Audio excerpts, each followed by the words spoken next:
All right, welcome to episode number 2 of Plusa Chat, which of course used to be formerly Plusa Change, but my French was so bad I decided to make it something. How is your French, Geoff? I know you went to you studied in Oxford. How is it?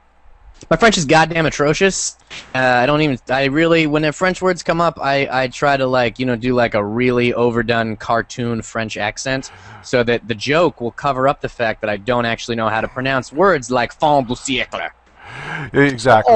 Enfant terrible. I don't know. So I just do that, and I think it's cute. You face the same problem that I have, is that I have a column and it's called Plusa Change, which would be the right way to say it, but that sounds kind of pretentious. So I really just want to call it Plusa Change, and then I'm calling the video part of it, which you are now a part of, Plusa Chat, and I'm just not even going to try to Frenchify it. The problem with calling it something like Jim's Junk is that it lacks gravitas.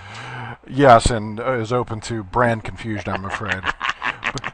But anyway, I want to introduce you before before we get too far in, which is that basically everyone, Geoff Klock is my kind of guy, because he's a guy who thinks too hard about pop culture, which is what I do in my column every day.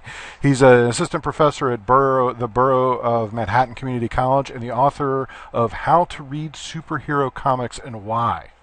And we met only recently because he pitched me this talk about adult education, which is a lecture series I do, which is next Tuesday, 8 o'clock at Union Hall in Brooklyn, where we'll be joined by the Manhattan Borough historian, impressive, right, Geoff? Michael Missione, Laura Silver and Sean Schaffner, and as always, the host Charles Starr.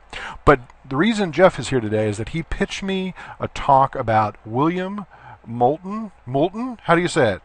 William Moulton Marston? I don't know. Anyway, I'll go with that way. William Moulton Marston sounds good. Marston, who, in addition to inventing Wonder Woman, had success in some other areas, and here's the description of Geoff's talk, and I'll let Geoff explain, is that artistic, scientific, and sexual success, any of them would be impressive, but William Moulton Marston is a guy who achieved all three. How did he do it? I don't know how he did it, and one of the reasons I wanted to find out more about him was I thought, well, maybe if I could figure out how he did it, I could figure it out. You know, he's one of these. He's a great figure for the. Mad Men has become this thing, and we're fascinated with these kinds of ad execs from this earlier era and nostalgic for this older period of America. I mean, obviously everybody's sort of fascinated with the whole Mad Men thing. We got new shows now mimicking Mad Men with sort of Pan Am and these kinds of things.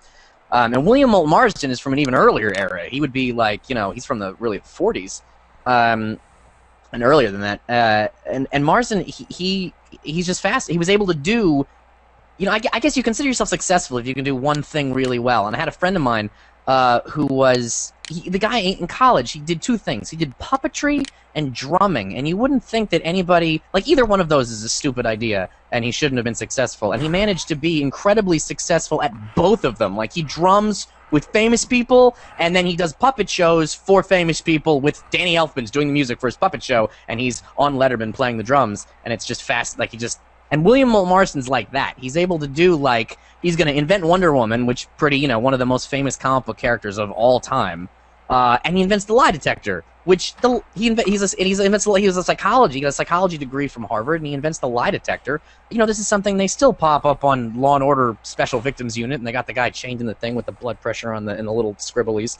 And he invents the lie detector with a psychology degree, and then the Wonder Woman, the lie detector, surely should have been enough, except he's also this, he was sort of this, I don't know, I mean, I'm kind of guessing a little bit, but he seems to have been some kind of, sexual pioneer, if you want to call him that. He had a grad student who he lived with, and him and his wife and the grad student all lived together in a house in Rye, New York. And he lived with these two women, and he was fascinated by all kinds of bondagey stuff, and I don't know exactly what was going on with the guy, but he successfully lived with two women in Rye, New York. It went so well that they were still together 40 years. The women stayed together 40 years after he died. And did they get a new Marsden, or they just sort of stayed together themselves? As far as the one thing that drives me crazy about this is no one's actually done a biography of William Moulton Marston. So a lot of this information is a little on the sketchy side, although the basics are certainly there. But I can't believe you. How would you not jump in and do like a book and a movie like as soon as you find this stuff out? Like this is obviously the guy you make the movie about. Yeah, you skip the next superhero film and you make a movie about this guy, right? I mean, honestly, you could make a movie about. You could make a really top-notch movie with the solid actor for probably the cost of like one deleted scene from Dark Knight. Right. Like, I mean, you gonna talk about the budget for a movie like that? I mean, the deleted scene, like, you know, there was like a chicken or something to feed 12 guys at the Dark Knight thing, and you could make a whole movie about William Moulton Marston. How does all this stuff, it seems like when you told me this, because I mean I guess he's kind of known in comic circles, but I didn't know anything about him, but how are all the things that he was interested in kind of brought together in Wonder Woman? Well, the thing that you got to keep in mind about Wonder Woman is Wonder Woman is the timeline. So he gets his degree in psychology and from Harvard.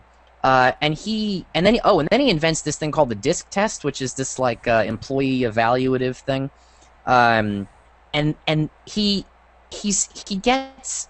wants to sort of popularize these ideas, and so he's sort of writing in newspapers, and he has his graduate student interview him and put the interview in the newspaper, and that's the lie detector, so he's famous from that, and then the newspaper article gets picked up, and he gets hired by the company that will later become DC Comics. He gets hired as an educational consultant, which is amazing because it sounds like one of those sort of stuffy parent control groups, and he seems like the wrong guy. He's the guy the parent control group should be yelling at with his, you know, bizarre sexual blah blah blah and the bondage and whatnot. So right. Wonder Woman is really the last thing that he does. Wonder Woman is the last 6 years of his life. He died pretty young. He died in his like early 50s, mid 50s. So Wonder Woman is the last thing he does. So the Wonder Woman is the thing that really ties all the stuff together, right? So he invents the lie detector. So Wonder Woman has a lasso of truth, right? Makes you tell the truth, right? Right in the comic, it's like you can't believe this is like a real thing. I mean, how many guys that invented stuff for superhero comic books also invented the thing the superhero uses also in real life? I mean, that's nobody who wrote Green Lantern ever had a Green Lantern power ring. I mean. Going with that, I think because I'm not sure I'm going to be able to show the stills because I'm technologically ill-equipped. All right, you got room to grow, otherwise it's episode 2 exactly. We're trying to do it, okay, let's see if we can do it. But I do want to try to watch this Linda Carter clip. All right, let's see if we can do it. Because.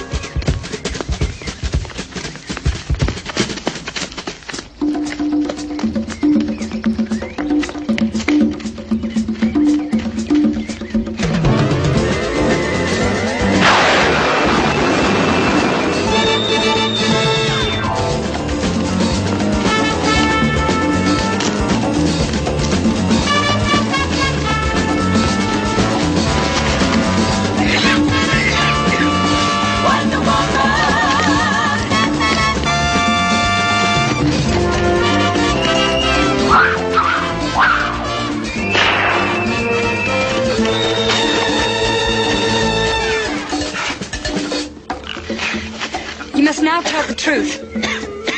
You are working with the Falcon, and he's working for the Nazis. Yes, I am. Yes. Where is the Falcon? You know he's very dangerous. You must tell me, please. Where is the Falcon?